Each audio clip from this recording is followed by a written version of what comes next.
শিক্ষকদের সাথে আসুন, শিক্ষকদের নেতা অধ্যক্ষ সেলিম ভুঁইয়া স্যারের সাথে বসে তার দাবিগুলি আপনারা মেনে নিন, তা না হলে আমরা আপনাদেরকে কাউকে ছাড় দেব না।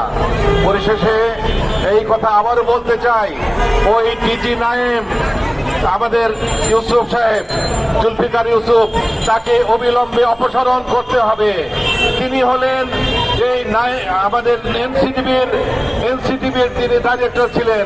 এনসিটিভি থেকে তিনি যে ধ্বংসযজ্ঞ চালিয়েছেন শিক্ষা ব্যবস্থায়, সেই একটি ধ্বংস কারিকুলাম, একটি বিপর্যস্ত কারিকুলাম, ভারতীয় কারিকুলাম আমাদের দেশে চাপিয়ে দিয়ে বাংলাদেশের শিক্ষা ব্যবস্থাকে ধ্বংস করে দেওয়া হয়েছে। আমরা সেলিম ভুঁইয়ার নেতৃত্বে এই ধ্বংসপ্রাপ্ত শিক্ষা ব্যবস্থাকে আবার পুনর্জাগরণ ঘটাতে চাই।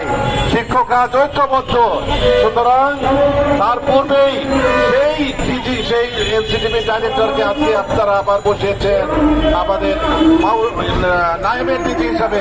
আমরা নায়েমের ডিজি মানি না, নায়েমের ডিজি হিসাবে তার পদত্যাগ করতে হবে। ঠিক একইভাবে দুর্নীতির স্বর্গরাজ্য যিনি করিয়েছিলেন এই বর্তমান নায়েমের ডিজি বরিশালে থেকে, বরিশালের নাসির আব্দুল্লাহর সে আব্দুল্লাহ সাহেব দোষর হয়ে যে বরিশালে যে শিক্ষা ব্যবস্থাকে ধ্বংস করে দিয়েছে এবং একটি দুর্নীতির স্বর্গ রাজ্য করে দিয়েছে, তাকে আবার আমাদের মাওসি ডিজি করা হয়েছে।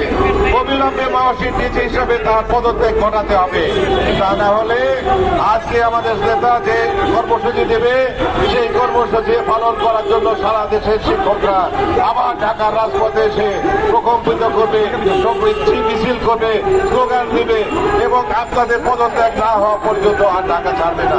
রাজনীতি সাথী বন্ধুরা, আমি আর কথা না বাড়িয়ে আজকের অনুষ্ঠানের প্রধান অতিথি, যিনি সারা শিক্ষকদের জন্য অবসর সুবিধা দিয়েছে, কল্যাণ ট্রাস্ট দিয়েছে, উচ্চ ভাতা দিয়েছে, একটি উন্নত শিক্ষা ব্যবস্থা গড়ে তোলার জন্য আজীবন সংগ্রাম করেছে, বাংলাদেশে গণতান্ত্রিক ব্যবস্থা ফিরিয়ে আনার জন্য আজীবন সংগ্রাম করেছে এবং বাংলাদেশের বৃহত্তর দল বিএনপি তাকে মূল্যায়ন করে বিভাগীয় সংগঠন কেন্দ্রীয় সাংগঠনিক সম্পাদকের দায়িত্ব দিয়েছেন।